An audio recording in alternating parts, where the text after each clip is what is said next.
Canterville Ghost, written by Oscar Wilde, narrated by B.J.Harrison.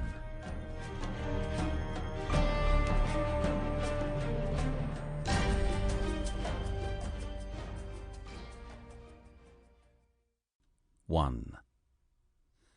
When Mr. Hiram B. Otis, the American minister, bought Canterville Chase, everyone told him he was doing a very foolish thing, as there was no doubt at all that the place was haunted.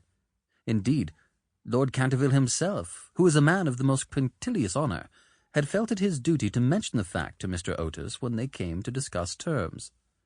"We have not cared to live in the place ourselves," said Lord Canterville, "since my grand-aunt, the Dowager Duchess of Bolton, was frightened into a fit, from which she never really recovered, by two skeleton hands being placed on her shoulders as she was dressing for dinner, and I feel bound to tell you, Mr. Otis, that the ghost has been seen by several living members of my family, as well as by the rector of the parish, the Reverend Augustus Dampierre, who is a fellow of King's College, Cambridge.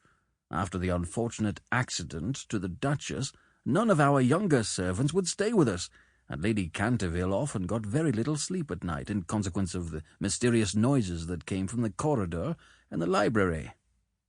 "My lord," answered the minister, "I will take the furniture and the ghost at a valuation. I come from a modern country, where we have everything that money can buy, and with all our spry young fellows painting the old world red and carrying off your best actresses and prima donnas, I reckon that if there were such a thing as a ghost in Europe, we'd have it at home in a very short time in one of our public museums, or on the road as a show."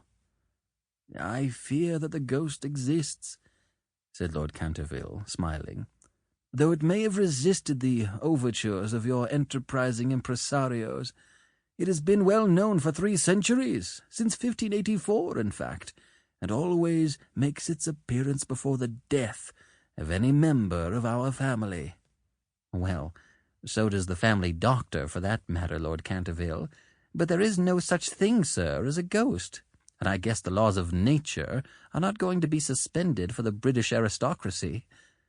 "You are certainly very natural in America," answered Lord Canterville, who did not quite understand Mr. Otis's last observation.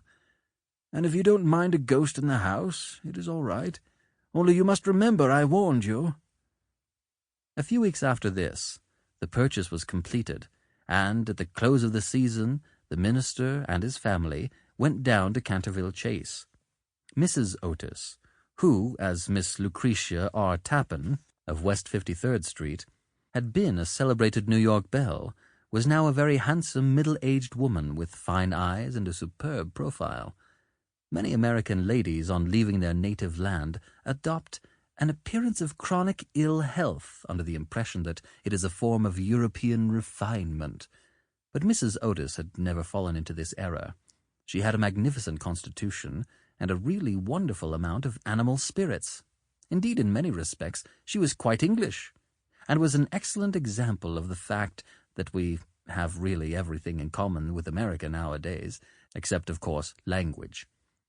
Her eldest son, christened Washington by his parents in a moment of patriotism which he had never ceased to regret, was a fair-haired, rather good-looking young man who had qualified himself for American diplomacy by leading the German at the Newport Casino for 3 successive seasons, and even in London was well known as an excellent dancer.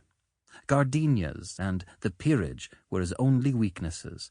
Otherwise, he was extremely sensible. Miss Virginia E. Otis was a little girl of 15, lithe and lovely as a fawn, and with a fine freedom in her large blue eyes. She was a wonderful Amazon, and had once raced old Lord Bilton on her pony twice round the park, winning by a length and a half, just in front of Achilles' statue, to the high delight of the young Duke of Cheshire, who proposed to her on the spot, and was sent back to Eton that very night by his guardians, in floods of tears. After Virginia came the twins, who were usually called the Stars and Stripes, as they were always getting swished. They were delightful boys. Sample complete. Ready to continue?